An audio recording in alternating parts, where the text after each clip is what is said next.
तं दृष्ट्वा चिन्तयत् कृष्णः संकर्षण सहायवान् अहो यदूनां वृजिनं प्राप्तं युवयतो महत्। भगवान श्री कृष्ण ने बलराम जी के साथ विचार किया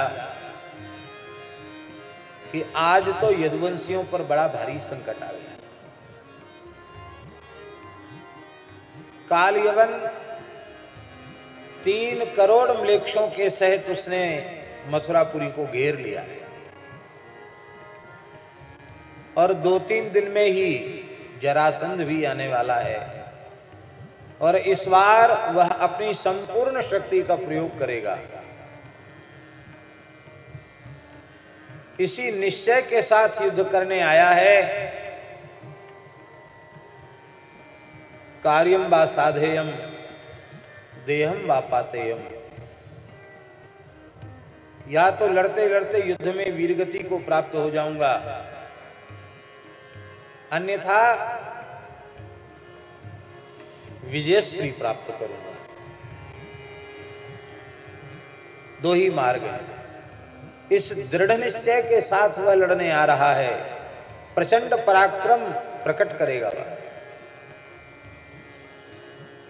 मथुरावासी भी उद्विग्न हो चुके हैं। 17 बार लगातार आक्रमण मथुरा पर हुआ है। वे भी बहुत उद्विग्न हैं, क्या करना चाहिए। उस समय भगवान ने अपने संकल्प से दिव्य द्वारिका को प्रकट किया। इति सम्मंत्रे भगवान दुर्गम 12 योजनम अंतः समुद्रे नगरम कृत्स्नाद्भुतमचीकरत्। अद्भुतम अचीकरत, अद्भुत नगर का निर्माण किया। अद्भुत शब्द का अर्थ क्या है?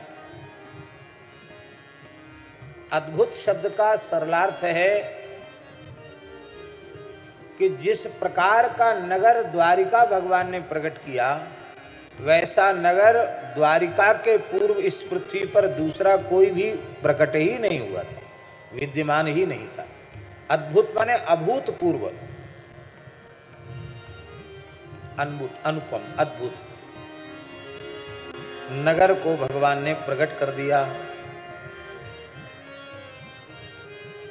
समुद्र के मध्य में चारों ओर से परिखा के रूप में समुद्र है।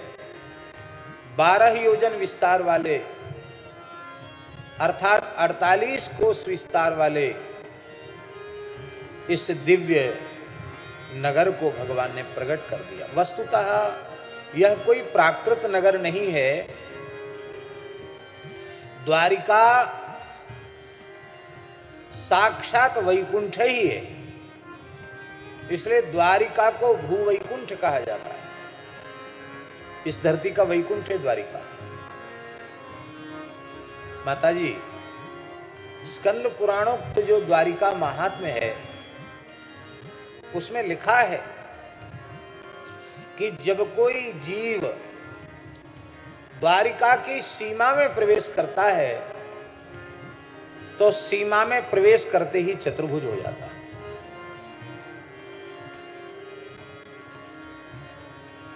दृष्टि दिव्य हो तो समझ में आवे।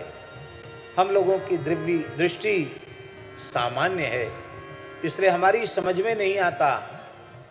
दिव्य दृष्टि से देखो तो द्वारिका वासी नहीं, द्वारिका की सीमा में जिसने प्रवेश कर लिया है और जब तक वह द्वारिका की परिधि में रहने वाला है तब तक वह चतुर्भुज रूप होकर के विराजमान होता है।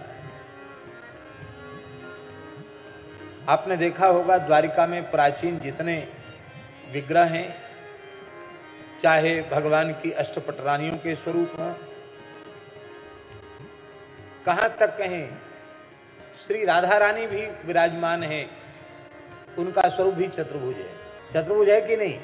द्वारिका में सभी स्वरूप चतुर्भुज। देवकी माता चतुर्भुज है। इसका आशय क्या है? द्वारिका में प्रवेश करने वाला जीव चतुर्भुज हो जाता है। आप हमारे संत वाणी चैनल को सब्सक्राइब करें, वीडियो को लाइक करें, शेयर करें और हाँ, बेल आइकन पर क्लिक करना बिल्कुल ना भूलें ताकि हमारी किसी भी वीडियो की सूचना सबसे पहले आपको मिले।